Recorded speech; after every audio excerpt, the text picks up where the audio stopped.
புனிதமான ஹஜ்ஜினுடைய அந்த நிகழ்வை பல லட்ச மக்கள் புனிதமான மக்கா மண்ணிலே அமர்ந்து எதிர்பார்த்து கொண்டிருக்கக்கூடிய இந்த காலகட்டத்தில் நாம் ஒரு நபரை, ஒரு நபியை நினைவு கூற வேண்டிய கட்டாயத்தில் இருக்கிறோம். ஹஜ்ஜினுடைய வணக்கங்கள் என்று எடுத்துக்கொண்டால் அந்த வணக்கங்களில் பல வணக்கங்கள் அந்த நபி அல்லது அவர்களுடைய குடும்பத்தோடு தொடர்பு உடையவதாகவே இணைத்து வைக்கப்பட்டிருக்கிறது. வல்ல அல்லாஹ் இணைத்து வைத்திருக்கிறான். அவர்கள் ஆற்றிய சேவையும் இந்த தீனுக்கான பங்களிப்பும் மிக அற்புதமானது, மிக ஆச்சரியமானது. அவர்கள் ஆற்றிய அந்த தியாகங்கள் இந்த சமூகத்தால் நினைவு கூறப்பட வேண்டும். வல்ல அல்லாஹுவும் அவனுடைய அருள்மறையாம் திருக்குர்ஆனிலே பல பகுதிகளில் அந்த வரலாறை, அவர்களுடைய மகத்துவத்தை, மாண்பை மிக அற்புதமாக எடுத்து கூறுகிறார். அவர்கள் வேறு யாருமல்ல, ஹலீலுல்லா சையதுனா இப்ராஹிம் அலைஹிஸ்ஸலாத்து வஸ்ஸலாம் அவர்கள்தான். நபி இப்ராஹிம் அலைஹிஸ்ஸலாம் அவர்களினுடைய சிறப்பு ரொம்ப பெரிய ஆச்சரியத்தை பல நபிமார்களுக்கே தந்தது. நபிமார்களே அவர்களுக்கு வழங்கப்பட்டிருக்கக்கூடிய சிறப்புகளை குறித்து ஆச்சரியப்பட்டு போனார்கள். குறிப்பாக அவர்களுக்கு ஹலீலுல்லா, அல்லாஹ்வினுடைய நண்பன் என்ற ஒரு பெயர் வழங்கப்பட்ட பொழுது மலக்குமார்கள் அதிர்ந்து போனார்கள். இப்போ மலக்குமார்கள் கேட்கிறாங்க அல்லாஹ்ட்ட, இறைவா நீ இணை துணையற்றவன், உனக்கு மனைவி, பிள்ளை, தாய், தந்தை எதுவும் கிடையாது, அது எப்படி நண்பராக நீ தேர்ந்தெடுத்து கொண்டாய்? ஒரு மனிதரை, ஒரு ஃப்ரெண்டு, ஒரு தோழராக நீ எப்படி தேர்வு செய்தாய்? அப்படி தேர்வு செய்வதற்கான வழிவகை அவரிடத்தில் என்ன இருக்கிறது என்ற ஆச்சரியத்தில் மலக்குமார்களே கேட்டார்கள். ஹலீலுல்லா என்பது லேசான ஒரு வார்த்தை அல்ல.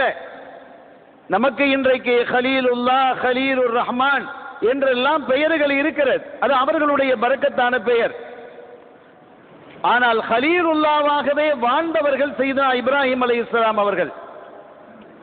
அல்லாஹ் இத்தகதுல்லாஹ் இப்ராஹிம ஹலீலா, இப்ராஹிம் அலைஹிஸ்ஸலாம் அவர்களை அல்லாஹ் ஹலீலாக தேர்ந்தெடுத்துக் கொண்டான் என்ற இந்த வார்த்தை கூட, ஹலீல் என்ற வார்த்தை கூட கண்மணி நாயகம் ஸல்லல்லாஹு அலைஹி வஸல்லம் அவர்களை ஆச்சரியப்படுத்தியது, அவர்களையே ஆச்சரியப்படுத்தியது.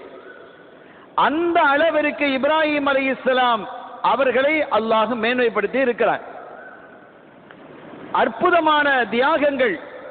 அந்த தியாகத்திற்கும் அவர்கள் செய்திருக்கக்கூடிய தீனினுடைய ஹிதுமாத்துக்களுக்கும் இன்னொரு உதாரணத்தை நாம் சொல்ல முடியாது. அந்த அளவிற்கு மகத்தான பங்கு பணியாற்றுதலை இந்த மார்க்கத்திற்காக செய்தவர்கள் தான் சையதுனா இப்ராஹிம் அலைஹிஸ்ஸலாம் அவர்கள். அவர்களுடைய இன்னொரு சிறப்பு என்னன்னா, அல்லாஹ் அவர்களுக்கு 2 மகன்களை கொடுக்கிறான், இஸ்மாயில் அலைஹிஸ்ஸலாம், இஸ்ஹாக் அலைஹிஸ்ஸலாம். 2மே மகனாராக இருந்தாலும் 2 பேரும் நபியாக இருந்தாங்க. 2 பேருமே நபியாக இருக்கிறாங்க. இஸ்ஹாக் அலைஹிஸ்ஸலாம் அவர்களுடைய மகனார் யாக்கூப் அலைஹிஸ்ஸலாம் அவர்களும் மகனாக இருக்கிறாங்க. யாக்கூப் அலைஹிஸ்ஸலாம் அவர்களுடைய மகனார் யூசுப் அலைஹிஸ்ஸலாம் நபியா இருக்கிறாங்க. இந்த ஒரு நபியினுடைய தொடர்பாக வரக்கூடிய இந்த சிறப்பு வேற எந்த நபிக்கும் வழங்கப்படவில்லை. வேற எந்த நபிக்காக நீங்க இருக்குன்னு பாருங்க, வேற எந்த நபிக்கும் கிடையாது. இப்ராஹிம் அலைஹிஸ்ஸலாம் நபி, அவருடைய மகனார் இஸ்ஹாக் அலைஹிஸ்ஸலாம் நபி, அவர்களுடைய பேரர் யாக்கூப் அலைஹிஸ்ஸலாம் நபி, அவர்களுடைய கொள்ளு பேரர் யூசுப் அலைஹிஸ்ஸலாம் நபி. இப்படி 4 தொடரிலே நபி நபி நபி என்று வரும்போது இதை குறித்து ஸல்லல்லாஹு அலைஹி வஸல்லம் அவர்கள் சொல்லும்போது யூசுப் நபியை பத்தி பேசுறாங்க. கரீம் இப்னுல் கரீம் இப்னில் கரீம் இப்னில் கரீம் அப்படிங்கிறாங்க கண்மணி ஸல்லல்லாஹு அலைஹி வஸல்லம்.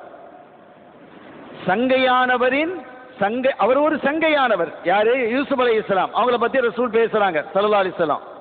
அவங்க ரொம்ப சங்கையானவங்க. சங்கையானவருடைய மகன், அவருடைய தந்தை சங்கையானவர், அவருடைய தந்தை சங்கையானவர் என்று இங்க 4 வழிமுறையாகவும் நபியாக இருந்த குடும்பம் என்று சொன்னால் அந்த ஒரு குடும்பம் மாத்திரம்தான். இதுல இன்னொரு விஷயம் என்னன்னா, இஸ்மாயில் அலைஹிஸ்ஸலாம், இஸ்ஹாக் அலைஹிஸ்ஸலாம், இந்த இஸ்மாயில் அலைஹிஸ்ஸலாம், இஸ்ஹாக் அலைஹிஸ்ஸலாம் அவர்களினுடைய வழித்தோன்றர்கள் இந்த உலகத்திலே மிகப்பெரிய அளவு பல்கி பெருகி இருந்தாங்க. அந்த அளவிற்கு ஒரு பெரிய கௌம் யாரும் இல்லை. உலகத்தில் தோன்றிய மிக பிரம்மாண்டமான கவும்கள் 2 கவும்கள். ஒன்னு இஸ்மவேலர், இன்னொன்னு இஸ்ராயேலர். பனு இஸ்ராயல் சொல்றோம் இல்ல, அது யாரு அப்படின்னு கேட்டா யாக்கூப் அலைஹிஸ்ஸலாம் அவர்களுடைய பிள்ளைகள். யாக்கூப் அலைஹிஸ்ஸலாம் அவர்களுடைய பெயர் இஸ்ராயில். பனு இஸ்ராயில் சொன்னா யாக்கூப் அலைஹிஸ்ஸலாம் அவர்களுடைய இஸ்ராயலினுடைய ஆம்பளை பிள்ளைகள் அப்படின்னு அர்த்தம். 12 பிள்ளைகள் இருந்தாங்க. அந்த ஒவ்வொரு பிள்ளைகளும் நிறைய பிள்ளைகளை பெற்று அவங்க பிள்ளைகளை பெற்று அப்படி பல்கி பெருகி மாபெரும் பிரம்மாண்டமான ஒரு சமூகமாக அது மாறி போனது இஸ்ராயில், பனு இஸ்ராயில். அதே மாதிரி இஸ்மாயில் அலைஹிஸ்ஸலாம் அவர்களினுடைய சமூகமும் மிக பிரம்மாண்டமான அளவுக்கு இஸ்மவேலர் என்ற பெயரில் பல்கி பெருகி இருந்தது. இந்த 2 பெரிய கூட்டமும் இப்ராஹிம் அலைஹிஸ்ஸலாமுடைய பிள்ளைகளிலிருந்து தான் வந்தது. ஆச்சரியமான அளவிற்கு, உலகம் திகைக்கும் அளவிற்கு அந்த குடும்பத்தினுடைய பரவல் பல பகுதிகளிலும் பல்கி பெருகி இருந்தது என்பதை வரலாற்றிலே நாம் காண முடியும். இப்ராஹிம் அலைஹிஸ்ஸலாம் அவர்களுடைய சாச்சா ஆசர், நம்முடைய அகீதாவினுடைய படி அவங்க வாப்பா ஆசர் அல்ல.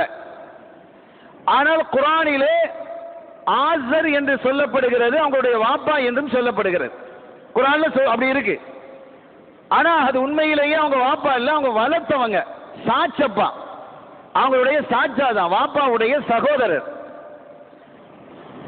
அவங்க வாப்பா காலத்திலேயே வஃபாத்தாகி விட்டதால் இப்ராஹிம் அலைஹிஸ்ஸலாம் அவர்களை வளர்க்கக்கூடிய பொறுப்பு யாருக்கு இருந்தது? அவங்களுடைய சாச்சப்பாக்கு இருந்தது. இப்ப நம்ம ஊர்லயும் கூட சில இடங்களை யாரும் வளர்த்தா வாப்பான்னு கூப்பிடுறோமா இல்லையா? சாச்சப்பாவை வாப்பான்னு கூப்பிடுவோம், சாட்சி அம்மான்னு கூப்பிடுவாங்க, உம்மாவை லாத்தான்னு கூப்பிடுவாங்க. நீ பாத்துக்கிறீங்களா? சில வீடுகள்ல உம்மாவை பிள்ளைகளை என்ன செய்யும்? லாத்தான்னு கூப்பிடுவோம். ஏன்னு கேட்டா சாட்சி இருக்கிறாவே அவளுக்கு உம்மா லாத்தா, அவர் ராத்தா ராத்தான்னு கூப்பிடுறதுனால இந்த பிள்ளைகளும் சேர்ந்து வீட்டுல என்ன செய்யும்? ராத்தான்னு கூப்பிடும். இதெல்லாம் நடைமுறையில் உள்ளது. இது ஒன்றும் பெரிய பாரதூரமான விஷயம் அல்ல. இத மாதிரி ஹதீதுகள்ல பல செய்திகள் வருது. அப்போ ஒரு உறவு முறையை மாற்றி கூப்பிடுவதால் ஒரு பிழையா என்றால் பிழை இல்லை, அப்படி ஒரு பிழை கிடையாது. அந்த வகையில ஆசர் அவர் சாட்சா இப்ராஹிம் அலைஹிஸ்ஸலாமுடைய சாட்சா. அவங்களுடைய பணி என்னன்னா சிலைகளை செஞ்சு விற்கிறது. சிலைகளை செய்து விற்கக்கூடிய ஒரு தொழிலை தான் ஆசர் செஞ்சு வர்றார். பொம்மைகளை, சிலைகளை செய்து கடவுள் சிலைகளாக அதை வடிவமைத்து இப்ராஹிம் அலைஹிஸ்ஸலாம் அவர்களுடைய கையில கொடுத்து வித்துட்டு வா அப்படின்னு சொல்லுவாங்க. அவங்க சின்ன பிள்ளையா இருக்கிறாங்க. இப்ராஹிம் அலைஹிஸ்ஸலாம் கையில கொடுத்தா எப்படி இருக்கும்? அவர் சின்ன பிள்ளை. அவங்க என்ன செய்வாங்கன்னு கேட்டா அது அவ்வளோத்தையும் கையத்தை கட்டி, கழுத்துல கையத்தை கட்டி ரோட்ல இழுத்துட்டு வருவாங்க. சாமி சிலை இருக்குது, சாமி சிலை இருக்குது, வேணுமா? இது யாருக்கு எந்த தங்கடத்தையும் தராது, ஒரு பயனையும் தராது, ஒரு மண்ணு இல்லை இதுல, இப்படி சொல்லி வித்து யாரு வாங்குவா? இது ரிப்போர்ட் வருது. என்ன உங்க பிள்ளை இப்படி சொல்லி வித்துக்கிட்டு இருக்கிறாரு? ஒரு பழம் விற்கிறான் ஒரு கடையில, நல்ல பழம், நல்ல அருமையானது, ருசியானது, ஆரோக்கியமானது சொன்னா வந்து வாங்க வாங்க இந்த பழத்தை வாங்க, இதை சாப்பிட்டா வயிற்று வலி வரும், வயிற்றுப்போக்கு வரும், நிறைய புழுக்கள் இதுக்குள்ள இருக்குது, யாராவது வாங்குவானா? இப்படி இப்ராஹிம் அலைஹிஸ்ஸலாம் அந்த சிலைகளை பற்றிய குறைகளை அது ஒண்ணுமே செய்யாது, இது வெறும் கல்லு என்றெல்லாம் சொல்லிக்கொண்டு அந்த ஷிர்க்குக்கு எதிராக அவர்கள் போர் தொடுத்தார்கள். தங்களுடைய வார்த்தைகளால் என்ன செஞ்சாங்க? போர் தொடுத்தாங்க. இதுக்கு பிறகு பெரிய ஒரு பிரச்சனையாகி வாப்பா தன்னுடைய மகனை கண்டித்து, நீ இந்த வேலையெல்லாம் இனிமே நீ செய்ய வேணாம், நீ செய்யறதா ஒழுங்கா செய். அப்ப அவங்க கேட்டாங்க, இது என்ன நான் இழுத்துட்டு போகும்போது கூட என்ன தடை செய்யலையே, தரன்னு தரையில இழுத்துட்டு போறேன், அது என்ன தடை செய்ததா? இல்லையே என்று அவர்கள் வாதம் பண்ணினார்கள். ஒரு காலகட்டத்திலே இப்ராஹிம் அலைஹிஸ்ஸலாம் அவர்கள் என்ன செய்தார்கள் என்றால், ஒரு விழா கோலம் பூண்டு இருக்கக்கூடிய கோயில்ல ஒரு விழா கோலம், அது விழா நடக்குது, திருவிழா. அப்ப அவங்க என்ன செஞ்சாங்க, அந்த திருவிழா முடிஞ்சு எல்லாரும் வீட்டுக்கு போவாங்களா இல்லையா, எல்லாரும் வீட்டுக்கு போயிட்டாங்க, யாரும் இல்லை. இவங்க போய் எல்லாத்தையும் உடைச்சிட்டாங்க. எல்லா சிலைகளையும் உடைத்து விட்டு அது பெரிய சிலையா இருக்கக்கூடிய பெரிய சாமியை மட்டும் விட்டு வச்சு அதனுடைய கழுத்துல அந்த உடைச்ச கோடாலியை மாட்டி வச்சுட்டு வந்துட்டாங்க. அதுக்கு பிறகு மக்கள், அரசர், அந்த தலைவர்கள்லாம் வந்து பார்க்கறாங்க, இந்த வேலையை யாரு செய்தது? அப்ப யுகாலலோக இப்ராஹிம், எங்களை ஒரு இளைஞர் இருக்கிறாரு, அவர் தான் இதை செஞ்சிருப்பாரு, அவர் தான் இதை சொல்லிக்கிட்டு இருப்பாரு, சிலையெல்லாம் வணங்கக்கூடாது அப்படின்னு சொல்லிக்கிட்டு இருப்பாரு, அவர் பேர் இப்ராஹிம், அவர் அழைச்சிட்டு வாங்க அப்படின்னு தலைவர் கூப்பிட்ட போது அழைச்சு வரப்பட்டது. நீயா இதை செய்தாய் என்று கேட்கிறாங்க. நீ இதை செய்தாயா? கால கபீரும், யார் சேரன் என்று கேட்கிறீங்களே, அந்த பெரியவருடைய கழுத்துல தானே அது இருக்குது, கோடாலியே பெரிய சாமி கழுத்துல தானே இருக்குது, அவர் செய்திருக்கலாம் இல்ல அப்படின்ட்டு. அவர் செய்திருப்பாரு, அவரால் இது செய்ய முடியாது, அவரெல்லாம் ஒன்றும் பேசவும் மாட்டாரு, செய்யவும் மாட்டாரு. நான் நீங்க அவர்கிட்ட கேட்டு பாருங்க, இதை யாரு செஞ்சாலும் அவர்கிட்ட கேளுங்களேன் அப்படின்னுங்கிறாங்க. இல்ல அவர் பேச மாட்டாரு, பேசவும் மாட்டாரு, அசையவும் மாட்டாரு, உடைக்கவும் மாட்டாரு, எழுப்பவும் மாட்டாரு. அப்ப அது உங்களுக்கு கடவுளா? அவர் உங்களை படைத்தவரா? நீங்களே ஒன்றை செய்துவிட்டு நீங்க அதை படைக்கிறீங்க, அதை உருவாக்குறீங்க, ஆனா நீங்க அதை வணங்குறீங்கன்னா இது என்ன அறிவுபூர்வமானதா? கொஞ்சமாவது பொருத்தம் இருக்கிறதா என்று கேட்ட போது அவர்களுக்கெல்லாம் கோபம் வந்தது. அப்படி கோபம் வந்து இதுக்கு மேலே இவரை வச்சுக்கிட்டு இருந்தா சரி வராது என்று சொல்லிதான் என்ன செய்யப்பட்டது, ஒரு பெரிய நெருப்பு கிடங்கில இப்ராஹிம் அலைஹிஸ்ஸலாம் அவர்களை போடப்பட்டது. வரிசையான பல சோதனைகள், கொஞ்சம் யோசிச்சு பாருங்க. ஊரே எதிர்த்து நிற்கிறது, ஊரே எதிர்த்து நிற்கிறது. ஒரு மாபெரும் நெருப்பு கிடங்கு தயாரிக்கப்பட்டு அந்த நெருப்பு கிடங்கில இப்ராஹிம் அலைஹிஸ்ஸலாம் அவர்களை மிஞ்சனீக் என்ற கருவியின் மூலமாக, நெருப்பை நெருங்க முடியல, நீண்ட வரலாறு. அவங்க என்ன செய்யறாங்க, ஒரு கருவியை கொண்டு வந்து ஏற்பாடு செய்து அந்த கருவியின் மூலமாக தூக்கி வீசினாங்க. அல்லாஹ் என்ன செஞ்சான், குல்னா யானாரு கூனி பர்தன் வ சலாமன் அலா இப்ராஹிம், நெருப்பே நீ என்ன செய்யாத, இப்ராஹிம் அலைஹிஸ்ஸலாம் அவர்களை சுடாதே, அவர்களை கரித்து விடாதே, அவரை தீண்டி விடாதே, அவர்களுக்கு நீ எப்படி இருக்கணும், சலாமன் பர்தன் வ சலாமன், குளிராகும் சலாமத்தான குளிராக நீ இருக்கணும். ரெண்டு குளிருக்கு, கடும் குளிரையும் தாங்க முடியாது இல்ல. நம்ம நரகம்னு சொன்னா அது பெரிய நெருப்பு கிடங்குன்னு நம்ம நினைச்சிட்டு இருக்கிறோம். நரகம் ஒரு பகுதி நெருப்பு கிடங்கு, இன்னொரு பகுதி கடும் குளிராக இருக்கும். குளிர்ண்டா அப்படி இப்படி குளிர் இல்லை. இந்த குளிர்ல கிடக்கிறவன் சொல்வானா, இறைவா நான் பாவம் செஞ்ச என்ன நரகத்துல போட்டிருக்கிறான், ஆனா அந்த குளிர் பகுதியிலிருந்து அந்த நெருப்பு பகுதிக்கு என்ன அனுப்பிடுன்னு சொல்வானா. அந்த அளவுக்கு கடும் குளிராக இருக்கும். ஒரு கடுமையான குளிர் வந்துட்டா நம்ம இருக்க முடியுதா? இருக்க முடியல, போத்திக்கிறோம். சில சமயங்கள வீடுகள்ல அந்த ஏசியை போடும்போது கடும் குளிரும் போது அந்த குளிரை கொஞ்சம் குறைச்சி வச்சுக்கிறோம், ஏசி ஆஃப் பண்ணிடுறோம், ஏன்னா நம்ம குளிரை தாங்க முடியல.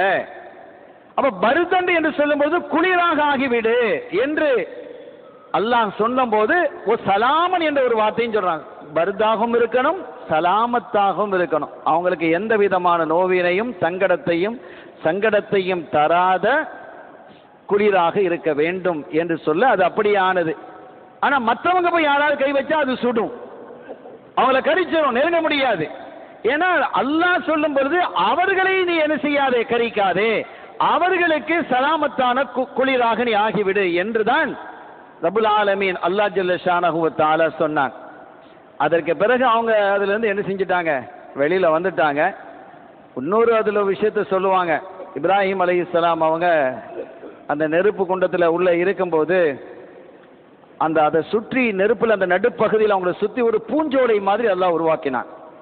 ஒரு பூங்கா உருவாயிடுச்சு, அருமையான உணவுகள், அருமையான சாப்பாடு. இந்த நம்ரூதினுடைய மகள் மேல இருந்து பார்க்கிறான். நம்ரூதினுடைய மகள் அந்த தன்னுடைய மாளிகையினுடைய முட்டை மாடியிலிருந்து பார்க்கிறான். அவருடைய கண்ணுக்கு தெளிவாக தெரியுது இப்ராஹிம் அலைஹிஸ்ஸலாம் உட்கார்ந்துட்டு இருக்காங்க. என்னடா நெருப்புல யாராவது சும்மா இப்படி உட்கார்ந்துட்டு இருக்க முடியுமா? இவனுக்கு பெரிய ஆச்சரியமா போயிடுச்சு.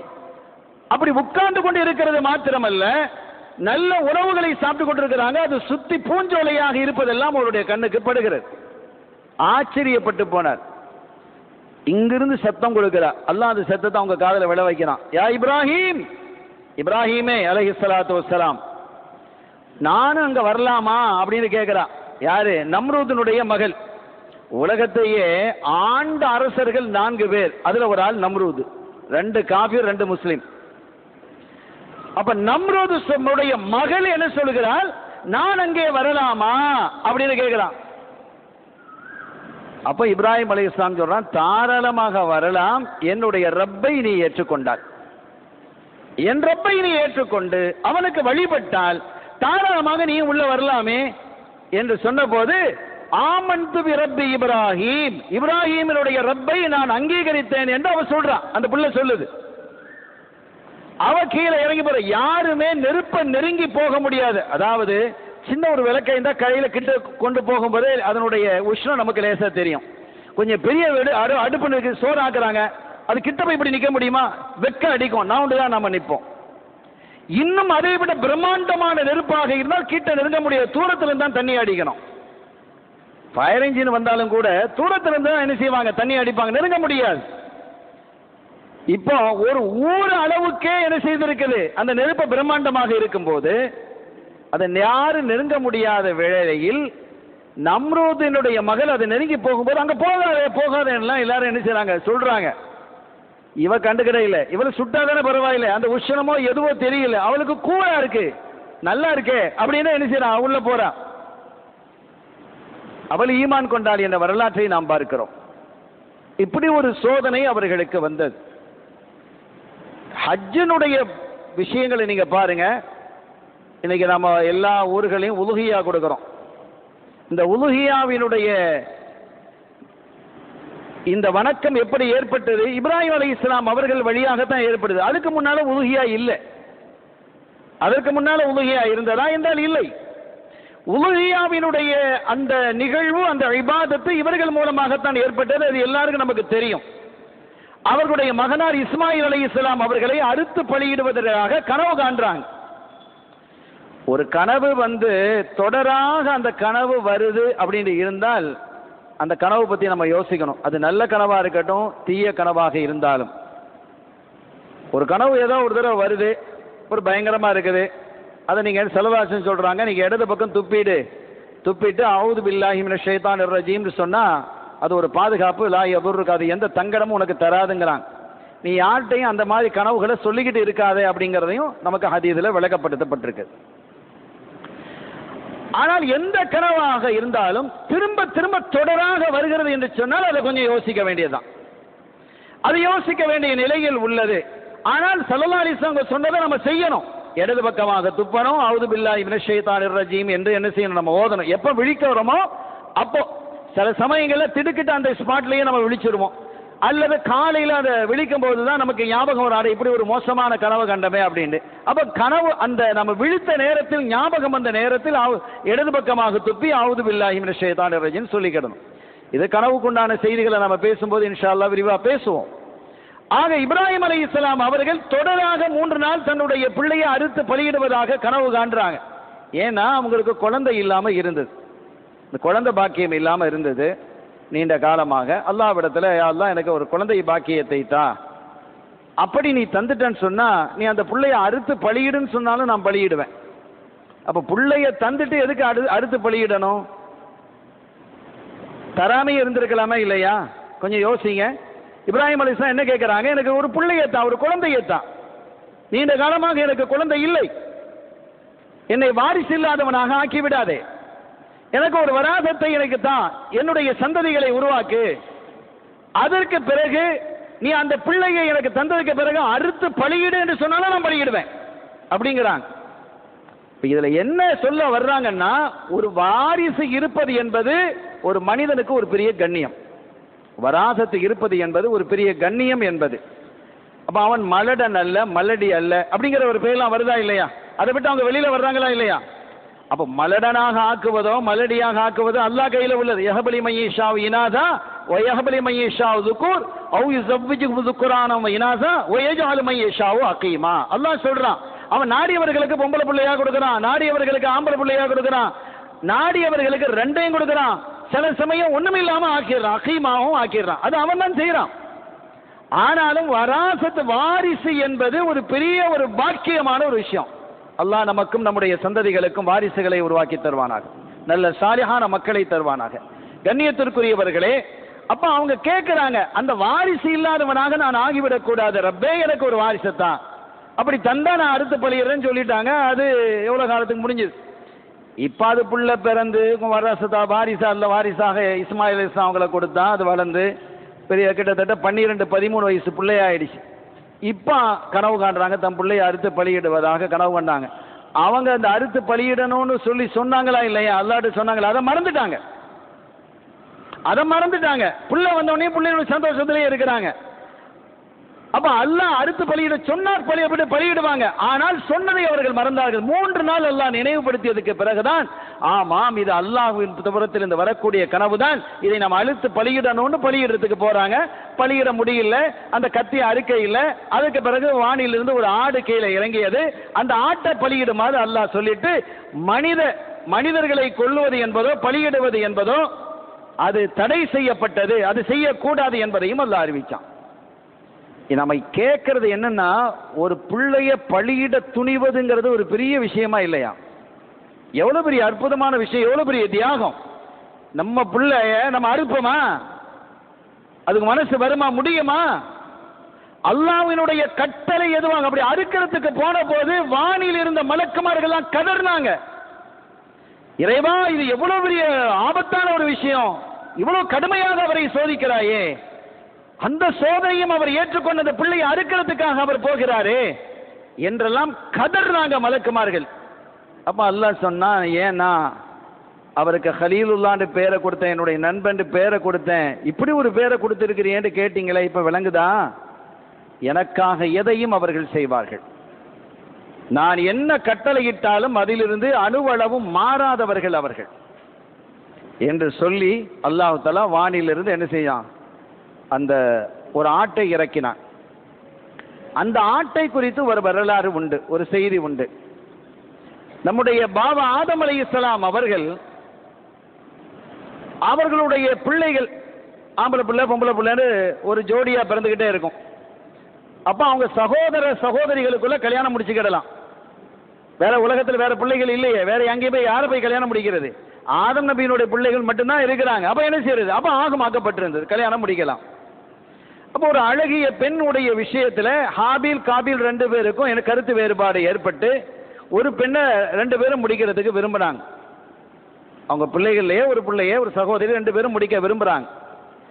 ஆதம் அலைஹிஸ்ஸலாம் அவர்களிடத்துல இந்த வழக்கு வந்த போது அவங்க சொன்னாங்க, நீங்க அல்லாஹ்வுக்கு ஹதியா வைங்க, ஒரு கிஃப்ட் வைங்க.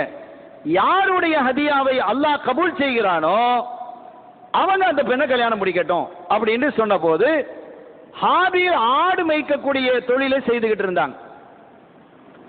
நல்ல ஒரு கொழுத்த ஆட்டை கொண்டு வந்து கொடுத்தாங்க. அருமையான ஒரு நல்ல ஆடு, நல்ல இறைச்சிகள் இருக்கக்கூடிய ஒரு ஆட்டை கொண்டு வந்து கொடுக்கிறாங்க, அல்லாஹ்வுக்கு முன்வைக்கிறாங்க. காபில் என்ன செய்து கொண்டிருந்தார் என்றால், அவர் விவசாயம் செய்து கொண்டிருந்தார். விவசாயத்திலிருந்து நல்ல கதிர்மணிகளை அறுத்து கொண்டு வந்து அவர் வைத்தார். இப்ப இது கபூல் இல்லையாங்கிறது எப்படி தெரியும்? வானத்திலிருந்து ஒரு மேகம் இறங்கி எதை அல்லாஹ் அங்கீகரிக்கிறானோ அதை தூக்கிட்டு போயிடும். அந்த மேகம் இறங்கியது அந்த ஆட்டை தூக்கிட்டு போயிடுச்சு. காபீல் அவர்களுடைய ஆட்டை அதை தூக்கி கொண்டு போனது. அது சொர்க்கலோகத்தில் அந்த ஆடு மேய்ந்து கொண்டிருந்தது.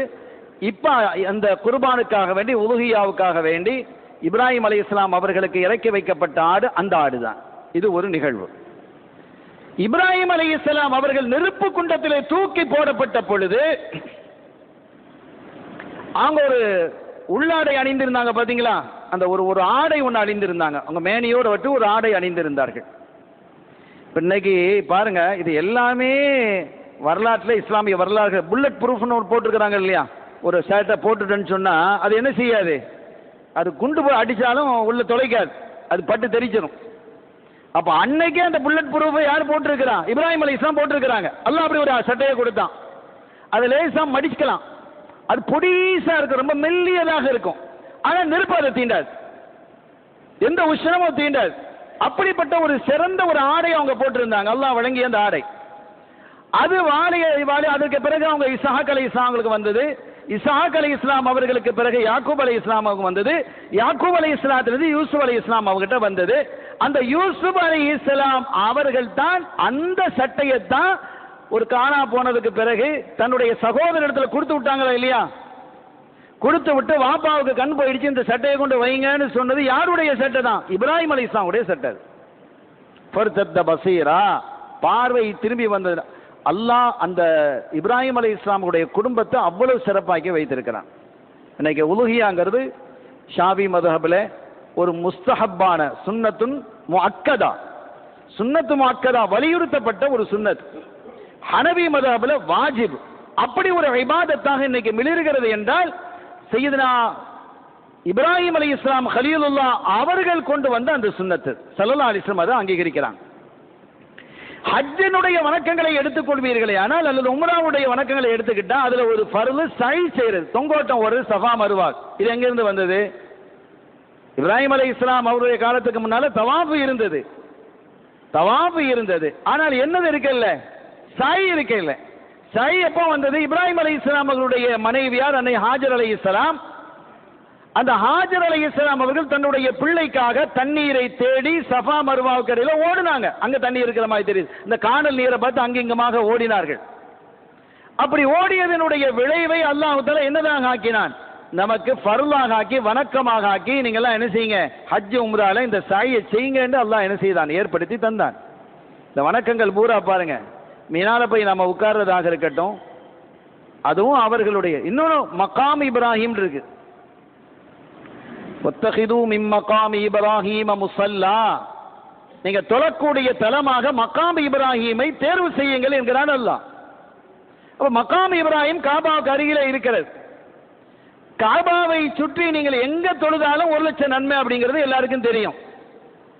ஆனால் மகாம் இப்ராஹிம் பக்கத்தில் தொழுதா அது தனி விசேஷமா? அதுக்கு கூட 1,00,001 கிடைக்குமா, அல்லது 2,00,000 கிடைக்குமா, 3,00,000 கிடைக்குமா, அல்லது 1,00,000 விட 1 அதிகமாகி 1,00,001 நன்மை கூட கிடைக்கும் அப்படின்னு இருக்கா? அப்படி இல்லை. நீங்க ஹரம் ஷரீஃபில் எங்க தொழுதாலும் 1,00,000 நன்மை கிடைக்க போகிறது. மகாம் இப்ராஹிம்ல தொழக்கூடிய தலமாக நீங்க தேர்வு செய்யுங்க அல்லாஹ் சொல்றான். அது ஒரு சிறந்த இடம், அதுவும் 1,00,000 தான். ஆனால் அந்த 1,00,000க்கும் இந்த 1,00,000க்கும் இடையில வித்தியாசம் இருக்கும். உதாரணமாக அந்த ஒரு மற்ற இடங்களில் தொழக்கூடிய 1,00,000 1,00,000 ரூபா, இந்த இந்திய ரூபாய்னு வச்சுக்கோங்க, 1,00,000. அதை நீங்க என்ன செய்யுங்க, மகாம் இப்ராஹிம் பக்கத்தில் தொழுவது 1,00,000 தீனார், குவைத் தீனார்னு வச்சுக்கோங்க, 280 ரூபா. அப்ப 2 கோடியை தாண்டுது, 2 கோடியே 80 லட்சம் வந்து சேர்ந்துடும். 1,00,000ங்கிறது 2 கோடியே 80 லட்சம் ஆயிடும். அதுவும் 1,00,000 தான், இதுவும் 1,00,000 தான். இங்கே அல்லாஹ் தஆலா இந்த மகாம் இப்ராஹிம் அலைஹிஸ்ஸலாம் அவர்களுடைய பாதம் பதிந்த அந்த தளத்தை அல்லாஹ் கண்ணியப்படுத்துறான். தொழுறதுக்கு ரொம்ப தகுதியான இடம் நம்பர் 1 அதுதான்ங்கிறான் அல்லாஹ். மிகச்சிறந்த இடம் அதுதான் என்று அல்லாஹ் குறிப்பிடுகிறான். என்றால் இப்ராஹிம் அலைஹிஸ்ஸலாம் அவர்களினுடைய கண்ணியத்தை அல்லாஹ் எப்படியெல்லாம் பேணி இருக்கிறான், அவர்களை எப்படியெல்லாம் உயர்த்தி வைத்திருக்கிறான் என்பதை இந்த வரலாற்று செய்தியின் மூலமாக நாம் புரிந்து கொள்கிறோம். நம்ரூத் ஒரு காலகட்டத்தில் இப்ராஹிம் அலைஹிஸ்ஸலாம் அவர்களோடு ஒரு விவாதம் நடத்தினான். நான் தான் ரப்புன்னா, நான் இறைவன் சொன்னான், நீ இறைவன் இல்லைன்னாங்க. நான் தான் இறைவன், உங்க இறைவன் என்ன செய்வான் கேட்கிறான் நம்ரூத். அவன் தான் யுஹ்யி வ யுமீத், என் இறைவன் தான் மனிதர்களை ஹயாத்தாக்குகிறான், மனிதர்களை மரணிக்க செய்கிறான். இதை நான் செய்வனே, நம்ரூத் சொல்றான், இதை நான் செய்வனே, நீ செய்வியா? எப்படி? 2 பேர் அழைச்சிட்டு வர சொன்னான், சிறையில் இருக்கக்கூடிய 2 பேர். அந்த 2 பேரும் தூக்கு தண்டனை நிர்ணயிக்கப்பட்டவர்கள், அவங்களுக்கு தூக்கு கொடுத்துடணும் அப்படின்னு நிர்ணயிக்கப்பட்டிருக்கு. அந்த 2 பேரையும் கொண்டு வரப்பட்டது. ஒருத்தனை வெட்டிட்டான், செத்து போயிட்டான். ஒய்மீத்து முடிஞ்சுதா? நான் மூத்தாக்கிட்டானா இல்லையா இவனை? சரி, இவனையும் மௌத்தாக்கணும். இவனுக்கு மௌத்துக்கு உள்ளவன் தான், பயந்து போய் நிற்கிறான் பாரு, நான் அவனை விடுதலை செஞ்சுட்டேன், நீ வெளியில போடா அப்படின்னு அவனை பாரு, இப்ப நான் அவனை ஹயாத் ஆக்கிட்டேங்கிறான். இது இந்த மாதிரி விவாதம் பண்ணவன். அப்ப இவனுக்கு இப்படி சொன்னா சரி வராது அப்படின்ட்டு இப்ராஹிம் அலைஹிஸ்ஸலாம் அவர்கள் சொன்னார்கள், என்னுடைய ரப்பு சூரியனை கிழக்கிலிருந்து உதிக்க வைக்கிறான், நீ மேற்கிலிருந்து உதிக்க வை பார்க்கலாம். என்னுடைய ரப்பு கிழக்கிலிருந்து சூரியனை உதயமாக்கி வைக்கிறான், நீ மேற்கிலிருந்து சூரியனை உதயமாக்கி வை பார்க்கலாம் என்று சொன்ன போது அவன் அப்படியே திடுக்கிட்டு போயிட்டான். என்ன பதில் சொல்ல முடியும்? பதில் சொல்ல முடியாமல் திகைத்து போன வரலாறை குர்ஆன் ஃபபுஹித்தல்லதி கஃபர், அவன் தடுமாறி போனான், திகைத்து போனான், பதில் சொல்ல முடியாமல் என்று குர்ஆன் குறிப்பிடுகிறது. இப்படி எண்ணற்ற பணிகளை, ஹிதுமாத்துகளை இந்த தீனுக்காக செய்தவர்கள். இவங்களுக்கு அபுல் அம்பியா, நபிமார்களுடைய தந்தை என்றும் பெயர் இருக்கிறது. அபுல் லீஃபான், விருந்தாளிகளினுடைய தந்தை. அவங்களுடைய வரலாற்றில் அல்லாஹ் வசதி வாய்ப்புகள் நிறைய கொடுத்திருந்தான். விருந்தாளிகள் இல்லாமல் சாப்பிடுறதே இல்லை. விருந்தாளிகள் இல்லாமல் அவர்கள் சாப்பிடுவதில்லை. ஒரு சின்ன ஒரு வரலாறு. ஒரு மனிதன், ஒரு மஜூசி, நெருப்ப வணங்குறவன், அவன் இப்ராஹிம் அலைஹிஸ்ஸலாம் அவர்களினுடைய விருந்தளிப்பை பார்த்து ரொம்ப ஆச்சரியப்பட்டு, அவங்க தர்ற விருந்து அவ்வளவு குவாலிட்டியா இருக்கும், ரொம்ப நல்ல ருசியான உணவாக பரக்கத்தா தருவாங்க அப்படிங்கிறத அது பிரசித்தி பெற்றுச்சு. நாடு ஊர பிரசித்தம். அவங்கள்ட்ட இருந்து விருந்து சாப்பிடாத நபரே இல்லைன்னு சொல்லக்கூடிய அளவுக்கு இருந்தாங்க. இந்த மஜூசி வந்து கேட்டான், இப்ராஹிமே எனக்கும் ஒரு விருந்து தாங்களேன்னு கேட்கும்போது, ஒரு 70 வயசு கிழமை, 70 வயசு தாண்டிடுச்சு. அப்ப இப்ராஹிம் அலைஹிஸ்ஸலாம் சொல்றாங்க, அதுக்கு என்ன இருக்கு, தாராளமாக நம்ம வீட்டில் சாப்பிடு. ஒரே ஒரு விஷயம் தான், என்ன, நீ களிமா சொல்லு, அல்லாஹ்வை ஏத்துக்க, நெருப்ப வணங்காத, உனக்கு அற்புதமான விருந்து தர்றேன்னே. அதெல்லாம் முடியாது, எனக்கு உங்க விருந்தும் தேவையில்லை, ஒன்றும் தேவையில்லைன்னு போயிட்டான். அல்லாஹ் வகை இறக்கனா, இப்ராஹிம் என்ன வேலை செஞ்சீங்க நீங்க? அவன் என்ன வணங்காம எனக்கு எதிராக நெருப்பை வணங்கி கொண்டிருக்கிறான், அதுதான் கடவுள் என்று 70 வருஷமா அதுல கிடக்கிறான். ஆனா 70 வருஷமா நான் அவனுக்கு விருந்து கொடுத்து கொண்டுதான் இருக்கிறேன். 70 வருஷமா அவனுக்கு நான் என்ன செய்யறேன், சாப்பாடு கொடுத்துட்டு இருக்கிறேன் அந்த கிழவனுக்கு. ஆனா ஒரே ஒரு விருந்தை கேட்டதுக்கு நீங்க ஷரத்து வச்சிட்டீங்களே, நான் ஷரத்து வைக்கலையே. இப்ப அவன் அல்லாஹ் எவ்வளவு பெரிய விருந்தாளி, இந்த உலகம் முழுவதுக்கும் கொடுத்துட்டு இருக்கிறான். உடனே என்ன செஞ்சாங்க, ஓடி போய் அந்த கிழவனை அழைத்து கொண்டு வந்து விருந்து கொடுத்த போது அவன் கேட்டான், என்ன பதற்றத்தோட வர்றீங்க, திருப்பி என்ன அழைக்கிறதுக்கு காரணம் என்ன, என்னுடைய ரப்பு இப்படி என்ன கண்டிச்சுட்டான்னு சொன்ன போது, அப்படியா, அப்படியானா உங்க ரப்பு உண்மையானவன் தான் என்று அங்கே களிமா சொல்லி ஈமான் கொண்டாங்க. அதே மாதிரி நம்ரூதினுடைய சர்வாதிகாரத்தை எதிர்த்து கடுமையாக குரல் கொடுத்தார்கள். கொஞ்சம் கூட சமாதானத்திற்காக செல்லாத, உறுதியாக நின்ற, தவ்ஹீதை, சத்தியத்தை இந்த மண்ணிலே விதைத்த வலிமையானவர்களாக அவர்கள் திகழ்ந்தார்கள். சர்வாதிகாரத்திற்கு எதிராக குரல் கொடுத்தவர்கள். எல்லா சர்வாதிகாரமும் ஒரு நாள் ஒளிஞ்சிடும். ஃபிரௌனுடைய ஒளி இல்லையா, நம்ரூதுடைய ஒளி இல்லையா, ஹிட்லருடைய அழி இல்லையா, இன்றைய ஹிட்லரினுடைய சாம்ராஜ்யமும் இப்ப சரிந்து இருக்கிறது. இன்றைய நம்ரூது ஃபிரௌனுடைய சாம்ராஜ்யம் சரிஞ்சிருக்கா இல்லையா? ஒரு பெரிய கயிறு அல்லாஹ் நம் மக்களினுடைய துஆக்களை கபூல் செஞ்சிருக்கிறான். நீங்க நல்லா யோசித்து பார்க்கணும். இன்றைய காலகட்டத்தில் அவன் நினைச்ச மாதிரிலாம் ஆட்சி செய்ய முடியாத ஒரு நிலை உருவாகிவிட்டது. அப்படி ஒரு நிலை அல்லாஹ் உருவாக்கிட்டானா இல்லையா? ஆனால் நாம நினைக்கிற மாதிரி நமக்கு சாதகமான கட்சிகள்லாம் எல்லாம் ஒன்னா சேடி அச்சாரா சேர்ந்து ஒரு கூட்டணி அமைச்சிருந்தோன்னு வச்சுக்கோங்க, அங்கேயும் இதே பிரச்சனை இருக்குமா இல்லையா? சங்கடங்கள் வரும், அப்படி ஒரு சூழல் உருவாகலாம். ஆனால் அல்லாஹ் கைருல் மாக்கிரீன், அது உங்களுக்கு தெரியாது. இவனை வச்சு எப்படி செய்யறோம் பார், வச்சு செய்யறோம் பார் என்று அல்லாஹ் என்ன செஞ்சிருக்கிறான், கொடுத்திருக்கிறான். அருமையான பெருமக்களே, அல்லாஹ் அவனுக்கு தெரியும் எப்போது யாரை எந்த இடத்தில் வைக்க வேண்டும், யாரை எப்படி பிடிக்க வேண்டும் என்று. இப்போது அவர்கள் நினைச்ச மாதிரி சிஏ எல்லாம் கொண்டு வர முடியுமா? அப்படி ஒரு நிலைக்கு அவர்களுக்கு கையில் இருக்கிறதா? அந்த மாதிரி சட்டங்களை கொண்டு வரக்கூடிய அமைச்சகத்தை எல்லாம் யார் யாரோ கேட்டுக்கொண்டிருக்கிறார்கள். என்ன செய்வது என்று தெரியவில்லை. பினான்ஸ் மினிஸ்டரா கூட நீங்க இருக்க முடியாது, அதை எங்களுக்கு தரணும்னு யாரெல்லாமோ கேட்கிறாங்க. எந்த நிலைக்கு இப்போது இந்த அரசு தள்ளப்பட்டிருக்கிறது. தனக்கு தேவை பதவி மாத்திரமே என்று வாழ்ந்த வந்தவர், நான் நினைப்பதே சட்டம், நான் சொல்வதை இந்த ஊரிலே, இந்த நாட்டிலே சட்டமாக அமல் நடத்தப்பட வேண்டும் என்று சதிவாதிகார தோரணையிலே வாழ்ந்து வந்தவரினுடைய அந்த பெருமையும் திமிரும் உடைக்கப்பட்டிருக்கிறது. அது இன்னும் முழுமையாக அழிந்து ஒழியும் என்பதில் நமக்கு சந்தேகமில்லை. நாம் அல்லாஹ்வுக்கு ஷுக்ர் செய்வதில், நம்ம துஆ கேட்டோம், அல்லாஹ் நாம நினைச்சதை விட ஒரு சிறப்பாக தந்திருக்கிறான் நம்ம நினைக்கணும். நம்ம கேட்டதை விட அவன் சிறப்பாக தந்திருக்கிறான் நம்ம நினைக்கணும். அல்லாஹ்வுக்கு ஷுக்ர் செய்யணும். எல்லோரும் 2 ரக்காத்துக்கள், குறைந்தபட்சம் 2 ரக்காத்து வீட்டில் போய் ஷுக்ர், அல்ல இங்கேயே பள்ளியில் தொழுகை முடிச்சதுக்கு பிறகு 2 ரக்காத்து ஷுக்ர் செய்ய வேண்டும் என்று கேட்டுக்கொள்கிறோம்.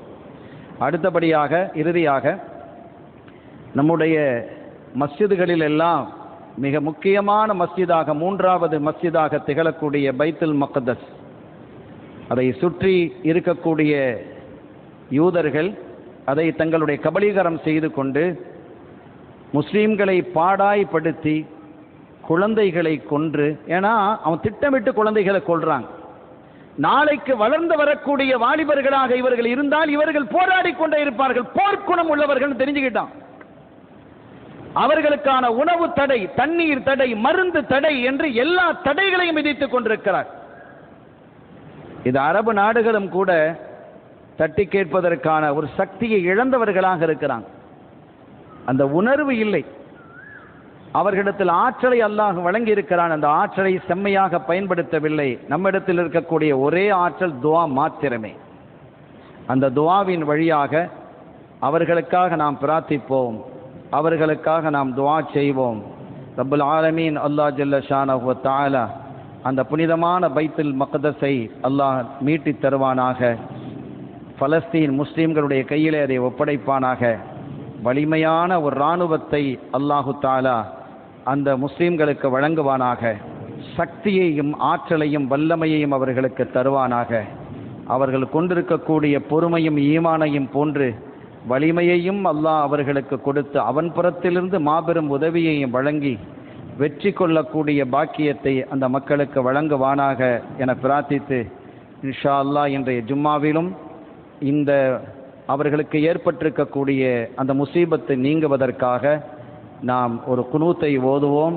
ரப்புல் ஆலமீன் அல்லாஹ் ஜல்ல ஷானஹு வ தஆலா உலகெங்கிலும் கேட்கக்கூடிய இந்த மக்களினுடைய துஆக்களை அங்கீகரித்து அந்த மக்களினுடைய வாழ்வாதாரம் உயர்த்தப்படுவதற்கும் பாதுகாப்பான நிலையிலும் வாழ்வதற்கும் வல்ல அல்லாஹ் தௌஃபீக் செய்வானாக.